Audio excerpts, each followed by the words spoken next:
All right, everyone. Welcome back to Letters of Intent. I am your co-host, Pankaj Rabal. I'm here today with my co-host, Sahil Chowdhury. Sahil, how are you doing today? Yes, Pankaj, I am very excited for today's guest. I feel like we're increasingly living in a digital world, and security and cybersecurity has become a very important part of our lives. So I'm very excited for us to welcome Rudy Ordaz, the CEO of DataWise Networks. I think we're going to learn a lot today. I agree. I think it is definitely, there's a lot to be learned here in cybersecurity. For me, especially, we deal with some issues regarding privacy and terms of use and things like that. But I think, the world of cybersecurity could be said to be fairly cryptic. I'm sure Rudy will be telling us a little bit more about that. So Rudy, without further ado, welcome to the podcast. We're so glad you could join us today. Yeah, thank you, Pankaj and Sahil. It's great to be here. I'm excited. I'm trying to do this more often and, get better at being a guest. So I appreciate you guys having me on. Yeah, well, it's a pleasure to have you. You and I, Rudy, have met for lunch a few times. We've chatted a few times in the past. I love kind of what you've done, your entrepreneurial journey in terms of work in cybersecurity and how that's changed over the years. So I want us to maybe take us back to kind of how you first got into cybersecurity and tell us a little bit about what got you into this field and maybe a little bit about how it's changed to where we are today. Yeah, definitely. I started, back in the late 90s. My first technical job was working at a help desk supporting a mainframe computer, which, that sounds like ancient history. But, there was a lot of a buzz and there was a lot of excitement around the challenges of Y2K, or what we thought were going to be. Banks were going to stop working. The lights were not going to be on anymore. That was a boom for tech jobs. And I happened to be working for a large company at the time. I was doing running a check sorter, which was more of a entry level or remedial job. But as I was there already a couple of years and I learned the system, how it worked, as this need for more tech professionals came on, I was able to work at a help desk and then start my IT, if you will, career from there. From there, I did work for a few corporate players. So that was with a company called EDS, which was a very big consulting company at the time. I worked for Northrop Grumman, Magellan GPS, and then a few consulting companies along the way. And I really got my entrepreneurial journey started in '08. When the financial crash happened, when a lot of people were getting laid off, and I was part of that. I did get laid off, but it allowed me to then explore working on my own. I ended up working as a one-man consultant, and I was working with small businesses, helping them with their IT. It was from simple tasks all the way to people were starting to go to the cloud and learning about cybersecurity. And so it was kind of a nice inflection and good timing for me to kind of start my entrepreneurial journey at that time. Absolutely. Absolutely. I want to ask just about how you went from your initial job working with this computer mainframe to developing your skill set in tech. I mean, at some point, it feels like you were a self-starter. You decided you were going to learn and develop this expertise, which not everyone does when they're at their first job. So how did that click, that idea that, okay, this is the space I need to get into and this is what I need to learn? Yeah, that's a good question, Dale, because I don't do a lot of reading, but one book that, kind of taught me how to start a small business and kind of the framework for that was The E-Myth by Michael Gerber. Yeah. And I learned, this was after the fact, I learned that, most small businesses are started by technicians, whether you work on computers, hair, you're a plumber, you have some kind of technical skill that you then wake up one day and say, you know what, I can do this better than whoever I'm working for, or I can do this better, if I just go out on my own. And so you take that leap. And I definitely had that entrepreneurial itch and said, I want to start something on my own. I think I can help individuals on my own. But then what ends up happening if you want to have a successful small business is you have to learn to be also a manager. So, paperwork and running a business. And then you have to also be an entrepreneur. And so entrepreneur, manager, and a technician. I believe those are the three components that I learned from reading that book. And I kind of still, hold to that. As far as technical skills, there's so many in IT, there's networking, there's cloud, there's cybersecurity. There's so many different things that IT and cybersecurity professionals need to be good at to be good at their jobs. And I think it's in a lot of different industries. But I definitely had to learn to have that both mindsets. I'm a technician or I'm a engineer one day, and then I want to start a business. And now how do I grow the business? How do I keep employees? How do I eventually buy another company? How do I sell that company? So there's definitely two sides of the brain when you're running a business and you're also delivering service and, staying on top of the industry and trying to make sure you know the trends, and then a little bit enough of everything to stay dangerous. But again, then you got to assemble the right team, right? Like you have to have the right partners in place, and you have to have the right employees that you're hiring at the right time. So a little winded with my answer, but I think that's how I mentally kind of put that together as far Yeah. as skills that have helped me, run a company. That's great. Yeah. And I definitely want to, dig a little bit deeper into that. But I mean, I think just kind of backing up also a little bit, I just realized like we haven't really understood what cybersecurity is. So I'd love to like have you give us a little bit of a overview of cybersecurity, because I feel the term is thrown around all the time, but it sounds like it's comprised of a lot of different skill sets. It is. And, cybersecurity and AI, they're hot industry. Like, Wall Street loves them because there's a lot of money being invested into them. There's been big companies that have come out of those spaces, and cybersecurity has existed and has been part of securing data for many years. It just wasn't coined. But when I talk to business owners and they say, well, am I doing cybersecurity? Like, do I have it? Yeah. People don't Am I realize like it's secure? not, Yeah. yeah, am I secure yet? Like I still get these emails that look threatening, or like they say I should do this and that. Yeah.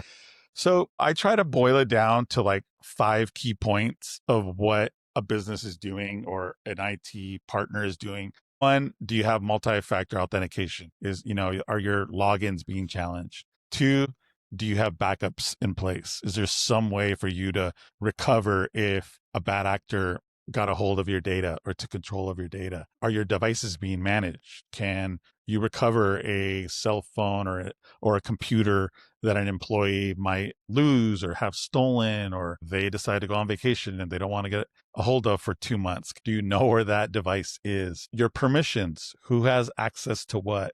And then some kind of security awareness training, at least on a basic level. Can people spot a bad actor or an email that's trying to disguise itself as something else? I think those 5 points really are the basic cybersecurity that somebody needs to employ if you have a small or medium-sized business, and even larger ones. That we've come into mid-sized companies that don't have everything deployed across the entire enterprise. And sometimes it's because of resources or timing, or they just went through an M&A situation. And so they have disjointed networks and systems. So it can be a lot of different factors that not all of those things are deployed correctly and across the board. But we try to work with partners to make sure that on at least a quarterly basis, we're able to check in with their leadership and say, look, here's where you stand on your cybersecurity hygiene.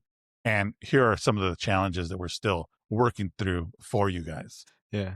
As a law firm owner, I'm super paranoid about security risks. We get a scam email more than once a day, say open up this PDF. And they're getting very sophisticated, right? They're making it sound like, oh yeah, maybe it's just an invoice I need to open or something like that. What do you think is the best prevention for some of these issues? Or is it just like, making sure you're aware of it? Or is it like, I know there's like a YubiKey. I don't know if you could explain what that is. Like, how paranoid should you be as a business owner? So as a business owner, you should be paranoid to the point where, you're able to check how secure you are. And we test our systems for how secure they are. Now, it's kind of vague and it's kind of like not anything you can really grab, but the way you usually think of it is security is not a project. Like you can't say like, oh, sign me up for this one product and then I'm secure. You really have to think of it like it's an ongoing thing. It's an ongoing process. It's a practice. It's a practice, yeah, it's not a project. practice. Yeah. A great word. Yeah, that's a great way to put it, Pankaj. It's a practice that comes down from leadership. So Right. if you own your practice, then it comes from the leaders, the partners, and saying, look, this is part of our culture. This is the way we do things. You bake it into your processes when new employees get set up or a contractor gets set up. We know these processes are put in place. So it's an ongoing practice that you really want to have it as part of your strategy and part of your business. It should be another business system that you use. I love it. I have a question about something I experienced recently. So I'm coming back from an international flight and my eyes get scanned and the customs agent doesn't even need my passport anymore. So I have to Mhm. imagine that biometrics, you mentioned AI, but I feel like biometrics, AI, tech is now playing this larger role in security where we are integrating into the security systems. I'm just curious if that has touched the small to mid-sized business level yet, and if you have any experience dealing with the requirements of governments now. So, yeah, I mean, that's difficult, not difficult, but there's a lot of systems in play when you're talking Yeah. about biometrics and how are those being managed, right? So you have giant databases with data that are being sifted through and compared, and there's controls in place to make sure the right people are being let in to the country or on a Right. flight, things like that. We can make it more simple. Most computers now have some kind of biometric that are That's running, right. right? Yeah. So it's being built in to not only to protect an airplane or to protect a country, but it's being built in, your face recognition to unlock your phone, to your fingerprint to unlock Yeah. your computer nowadays, right? So it's no longer like a science fiction, or it's not like so out of the ordinary. It's just you're starting to use it and you'll see the importance of it as you're going about your day. And you're like, wow, like they're not going to let me onto this flight. If I look sick or maybe Right. I Right. got a different haircut or something. But yeah, these are technologies that have existed now for years and are constantly being honed in. And like you're saying, AI is making a big push into help these decisions get made faster. Yeah. And that's really where we're seeing more of like, oh, this has AI and that has AI. And it's really, and I don't like to oversimplify things, but because I do talk to a lot of business owners and people that run companies, I try to make it correlate it with something more simple or something that you can relate to in your everyday life. Absolutely. Do you believe we still have privacy? Without getting political, that's I don't have a military background, so I think of it like layers, right? Yeah. Like there's information about you that you probably don't know that's out there, or you wouldn't want it to be out there, but it does exist. We are very trusting in our technology, and that's on purpose, right? So there's a lot of companies that are making a lot of money off of our data and Yeah. off of how we interact with the internet, social media, our own devices, so privacy is one of those things that, think about it also this way. When you're in IT, you get the keys to the kingdom, right? Yeah. So I've always been in a situation where I get access to pretty much everything that I need to support, or if we need to engineer something, we get access to it as far as like at a company level. But then when you're talking about the public in general, you're now looking at a much bigger pool of, advertisers, government, for security, for national security. So there's layers of privacy I would say at each layer of those. So that's how I'll answer that everyone has access to most of our information. It's just, you're relying on a system that has their controls in place. Right. So Yeah, We're absolutely. So trusting Alex Karp and Palantir. yeah, which for better or for worse, I don't know. yeah. Is knowing what you know, though, knowing what you know you see the sausage being made when it comes to cybersecurity, or what goes in the sausage. Is there something that you specifically do that maybe a lot of other people don't when it comes to protecting your own privacy, protecting your own security, cybersecurity? Maybe what I personally do that I don't see a ton of people is I don't trust devices and technology like at face value. So I don't just unpack a device and just like, let me plug it in, put it on my network, and boom, I'm ready to go. Like I go through, I read what are the settings, what are the privacy settings, what network do I want to connect this to? Like I said, at the end of the day, most of our consumer devices are listening and using our data for advertising purposes. So I like to just, try to be as secure as possible. I didn't introduce devices to my kids in grade school level. I don't use like Alexa and Google on purpose in my house, because Interesting. just to try to limit the amount of devices that I use. But I know that they're around me. I know my phone. has data that, if Listening. you and I go to have sushi together, eventually, when we are in proximity of each other, we'll probably be advertised to have sushi again. Which is So crazy. Yeah, which is Yeah. crazy. Yeah. yeah. So our Yeah. our Wi-Fi, is used for advertising, and our devices that we don't leave home without them. So, and there's a term called shadow IT that we've been using for years, and now people are using shadow AI. Like, are your employees using AI services that maybe you're not aware of, and you want to discover them, and you want to make sure you have a company policy that determines how and when and what information you're putting into these services. These are concepts that most IT or technical people have had for years or used for years.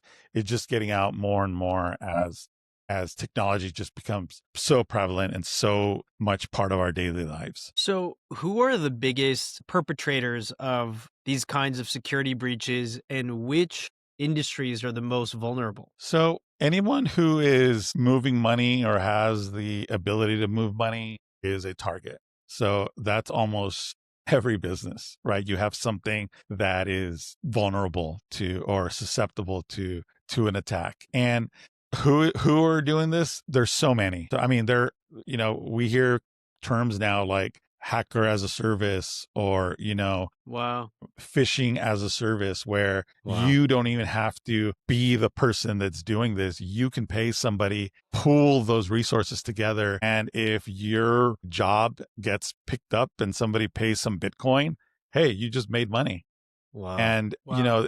it's a whole industry that works on trying to extract money from every business, whether they're small, whether they're large. I mean, I can't tell you how many networking events I've gone to, whether it's local or national level, and people will pull me aside and say, we've had a cyber incident, or we've been hacked. And, it's your lawyer, it's your accountant, it's your CPA, like people that have very sensitive information. Yeah. So Yeah. it's not limited to anybody. And also the bad actors you can't really pinpoint who they are, because they could be anybody who's looking to just make money, and anyone who has the skill to, run these types of campaigns against businesses. Wow. Yeah, that's crazy. It's a little scary too, right? I mean, to think, what's really out there and lurking, because it just takes one, email being opened, right? Or one document being opened to potentially expose your system.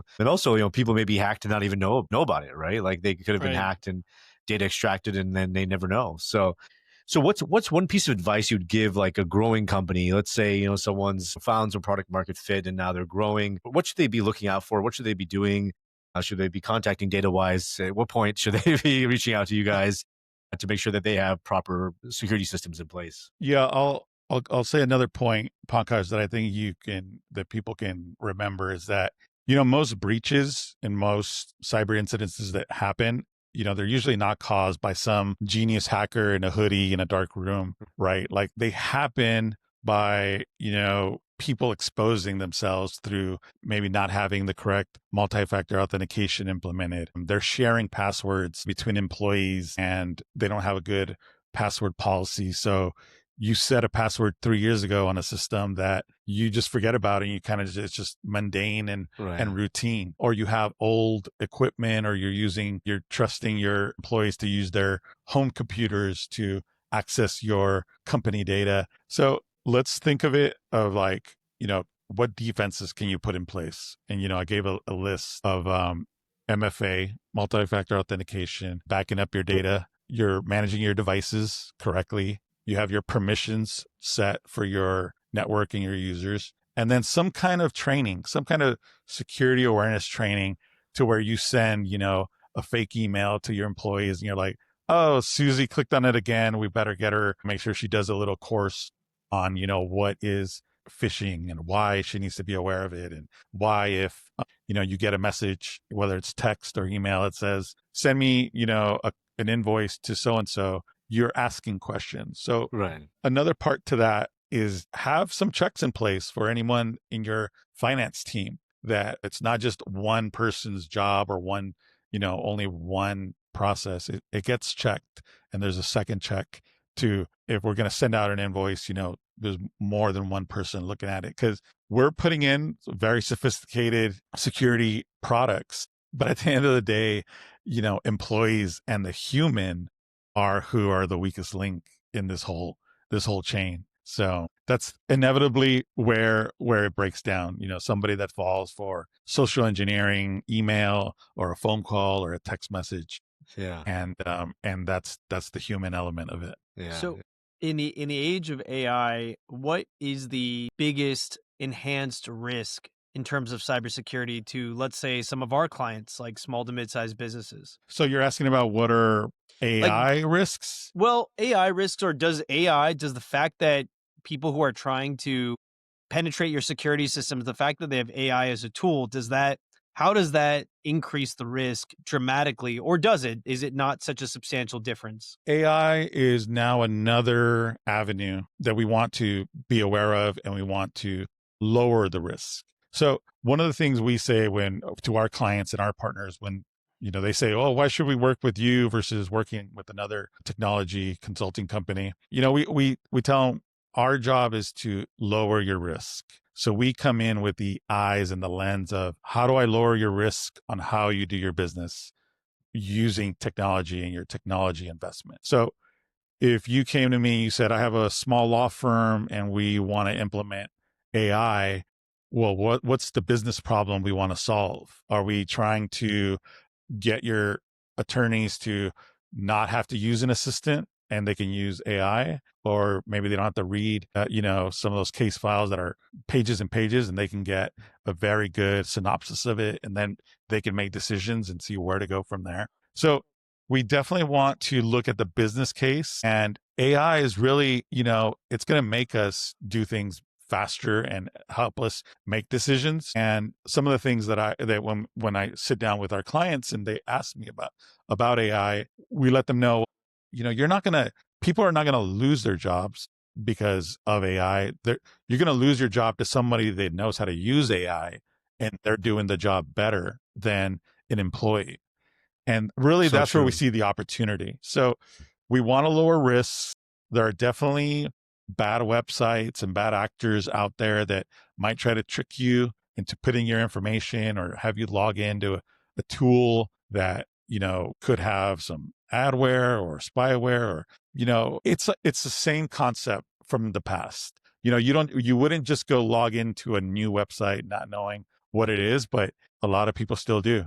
So ideally, your employees, you have some kind of policy in place that if you're doing task A, you use this service. That's the approved one for our company. That's why Microsoft says it's your co-pilot. It's supposed to be there to work with you versus, it's not taking over your job, and it's going to help you. But lowering the risk is by knowing what our employees are logging into, and just minimizing, we shouldn't be like the Wild West and just going into any website or any service and just putting all your company information, especially if it's proprietary. We don't want to be doing that. Yes, very good advice. Anyone listening out there. So we are the law firm for deal makers and risk takers. We talk a lot about mergers, acquisitions on this podcast. And, I think you had gone through an acquisition yourself. Is that correct? I have, yeah. Yeah. Yeah, I bought, a company before, and I also have sold a IT company to another company and worked there for a few years. Okay. I'd love to hear a little bit more about that process for you, and any guidance you may have to people, for someone looking to maybe acquire a business, to start. What was one thing that led you to believe that, okay, yeah, now's the right time to acquire another business? And how did you go about positioning yourself to make that acquisition, from financing to structuring the deal points? So I get a lot of other IT owners and other tech consulting owners that's very interesting to them, because they might have been in this business for a while, and sales are hard, and sales are hard for everybody. But how do you grow? How do you grow a tech company?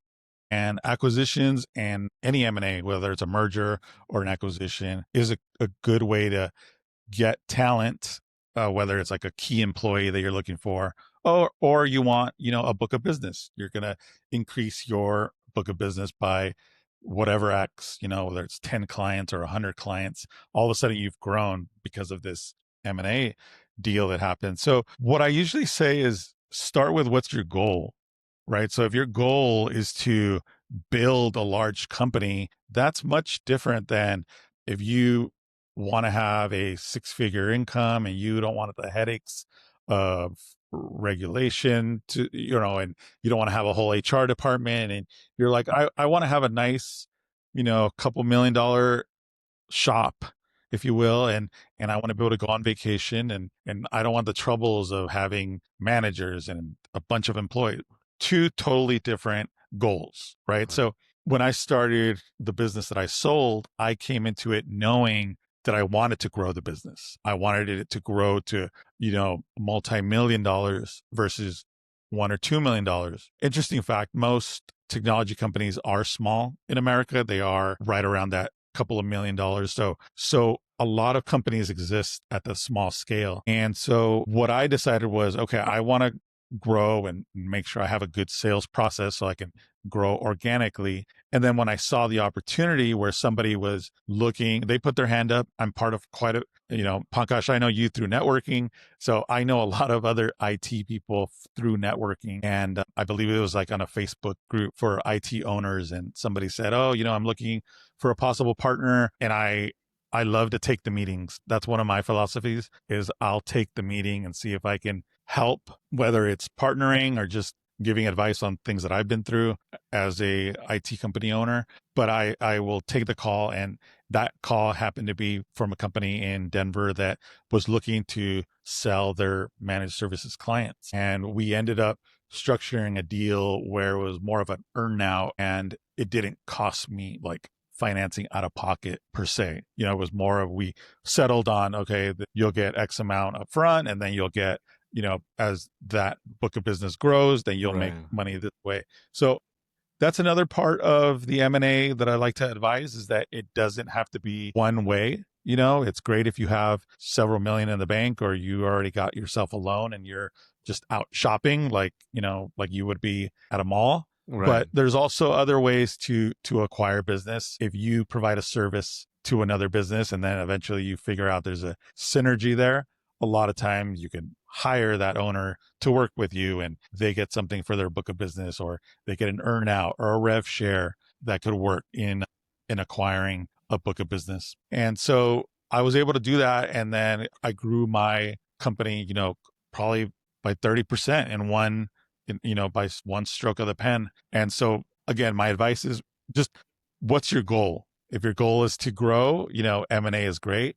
But if your goal is to have a simple, smaller business that doesn't give you headaches, then I don't think it makes that much sense to invest too much in the M&A journey. Yeah, I love that. And I think it's a great insight, and I think something that people need to hear, because sometimes we just think, oh, we want to grow for growing's sake, just like that's what you got to do. But I think also understanding your why is so important for entrepreneurs and business owners. Like, totally, why do you want to grow? Like what is that going to do for you? How is that going to change your life? How is that going to help others? Like, what does that mean? So yeah. Is it part of your vision? Is it part of what you're, why you set out to start a business or to be an entrepreneur? When you sold your business, what turned out to be the most valuable assets? Was it IP? Was it contracts? Was it your relationships, your goodwill, your brand name? What was the most valuable part of that sale? When you sell a business, I have found that different buyers value different things. So,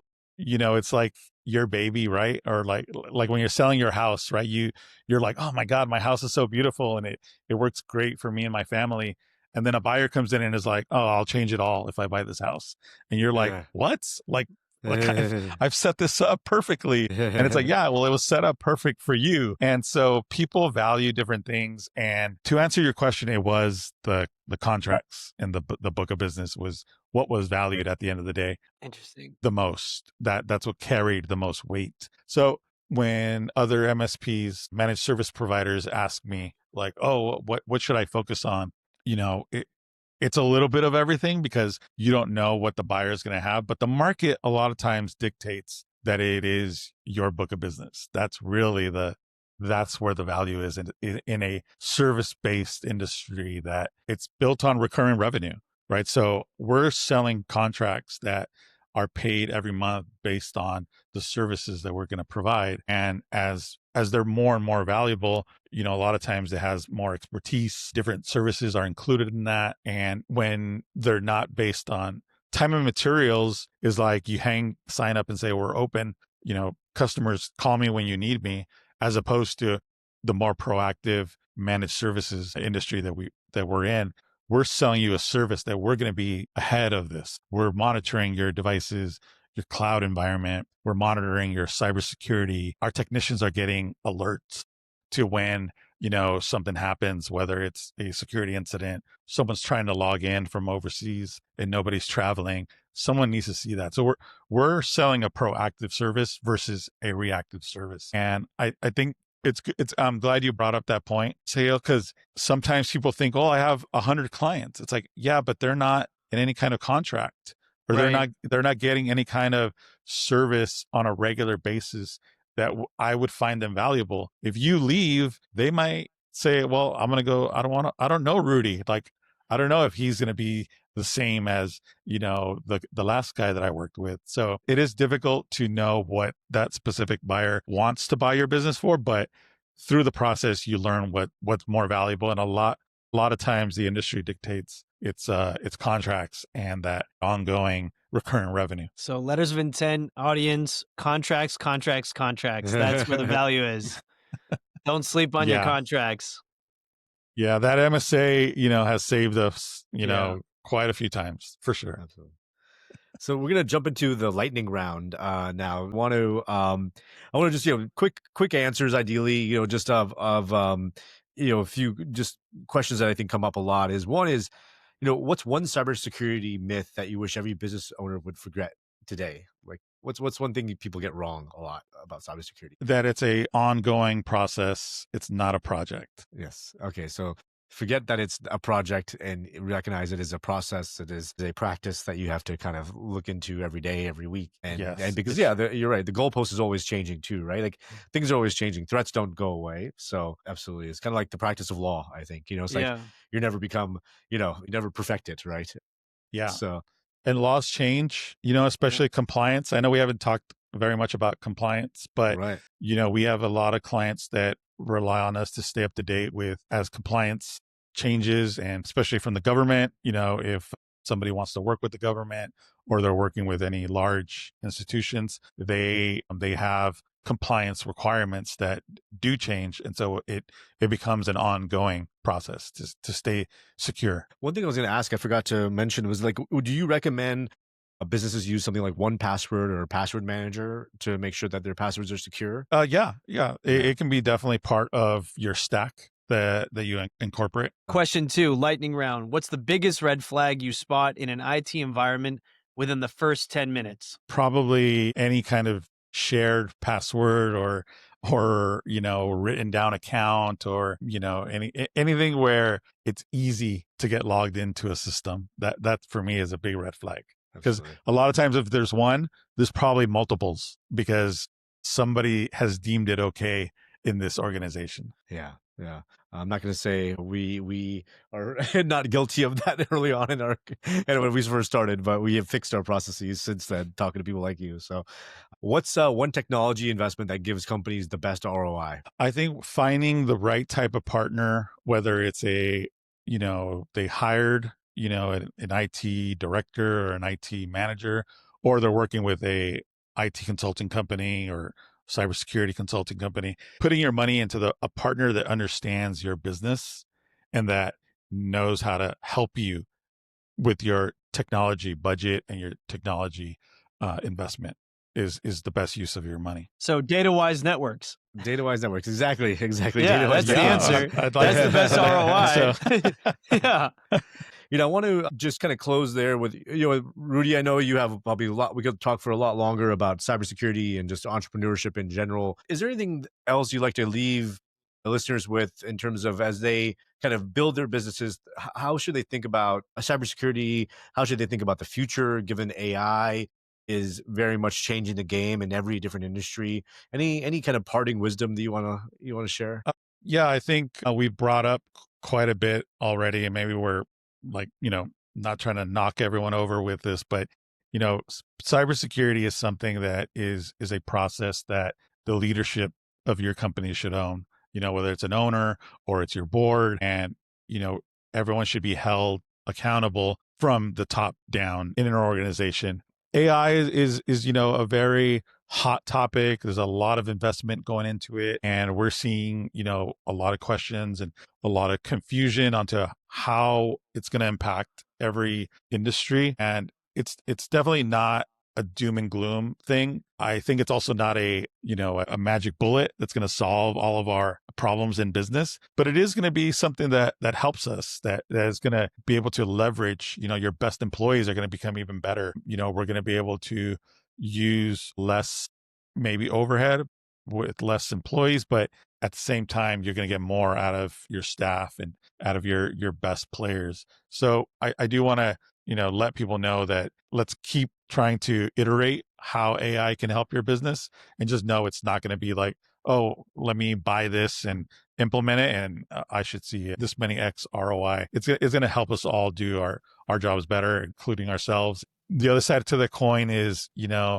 let's make sure we're using the right tools, we're secure, and then we're just not implementing willy-nilly. Everybody gets an account for this, everybody gets an account for that, because now you're spending money. You can have data leaks, and if there are any breaches, you could be held liable for putting your data into unsupported platform that is not approved by the business. Absolutely. Rudy, where can people find you if they want to get in touch? Best place is, DataWiseNetworks.com. That's our website. And there are links there to our LinkedIn, which you can find me there. I love going to networking events. And so you can find me at some of the local networking events in Los Angeles. And, you can always email me through our website is the best place. Wonderful. So the takeaway for today is, if you missed it, you weren't listening, but cybersecurity is not a project, it's a process. And we want to thank you, Rudy, for joining us today, for sharing your knowledge on cybersecurity and the importance of it. Oftentimes, it's something that people don't kind of overlook. They recognize that, they want to focus on sales, marketing, other things, but really it is one of the backbones for building a strong business. I think like legal, cybersecurity is there to make sure that you don't expose yourself in ways you didn't expect. With that said, thank you again for joining us. It's a wonderful conversation. And until next time, this is the Letters of Intent. Thanks, Pankaj. Thanks, Sahil. It's great to meet you guys. And thank you. Pankaj, to see you again. Yes. Thank you. All right. See you soon.